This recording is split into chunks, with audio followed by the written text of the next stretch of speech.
আসসালামু আলাইকুম বন্ধুরা, কেমন আছেন?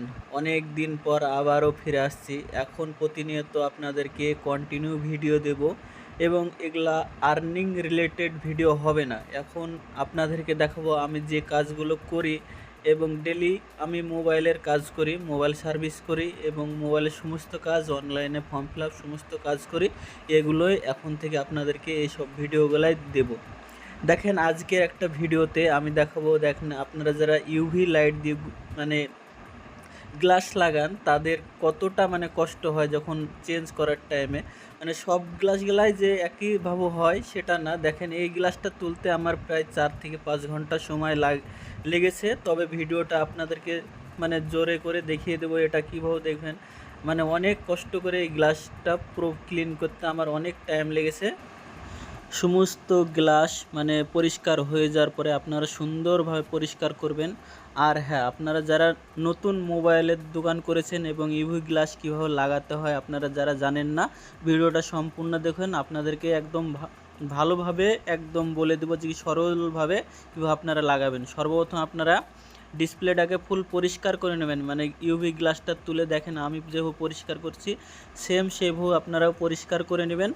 তারপরে আপনারা একদম ভালো করে যেটা ডিসপ্লে পরিষ্কার করার একটা থিনার পাওয়া যায় সেই থিনারটা দিয়েও পরিষ্কার করতে পারেন, বা গ্লু থাকে সেই গ্লুটা দিয়েও আপনারা পরিষ্কার করতে পারেন।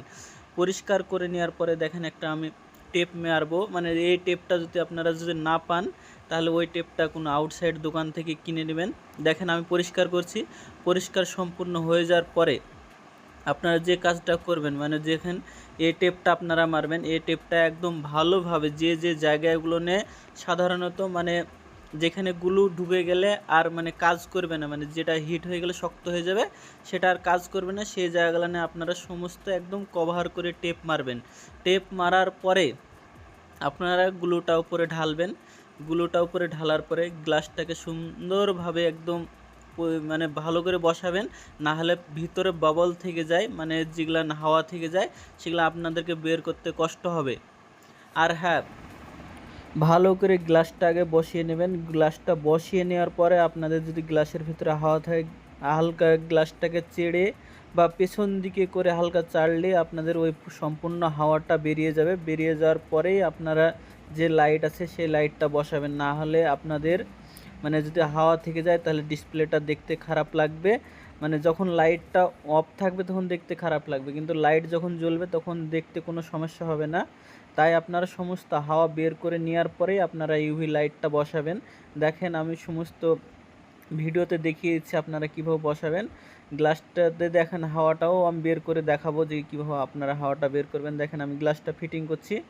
গ্লাসটা ফিটিং করে নেওয়ার পর দেখেন আমার এই সাইডটাতে হাওয়া থেকে যায়, তার জন্য আমি গ্লাসটাকে আবার হাওয়াটা বের করার জন্য আমাকে পিছন দিকে নিয়ে যেয়ে আবার ঠেলাতে হয়, তারপরে হাওয়াটা বের হয় সম্পূর্ণ। হাওয়াটা বের হওয়ার পরে আপনাদেরকে যে লাইটটা আছে, যেটা গ্লাসের সাথেও একটা লাইট, ছোট লাইট ফ্রি দেয়।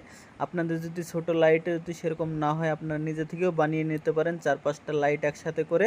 আর আমি এমনি আলাদা একটা লাইট কিনেছি যে কি এখানে ইউভি লাইট দিয়ে সম্পূর্ণ একবারেই গ্লাসটা কভার হয়ে যায়, সেরকম লাইট দিয়ে এখানে করলে ভালো হয়। তাই আমি ওই লাইটটাই এখানে ভিডিও দেখাবো যে সম্পূর্ণ গ্লাসটাকে একেবারে হিট হয়ে গেলে একবারে হাওয়াটা বেরিয়ে যাবে, তাহলে সম্পূর্ণ ভালো লাগবে। এই করে আপনারা ভালো করে লাগিয়ে কাস্টমারের হাতে তুলে দিবেন, তাহলে কাস্টমারও খুশি হবে।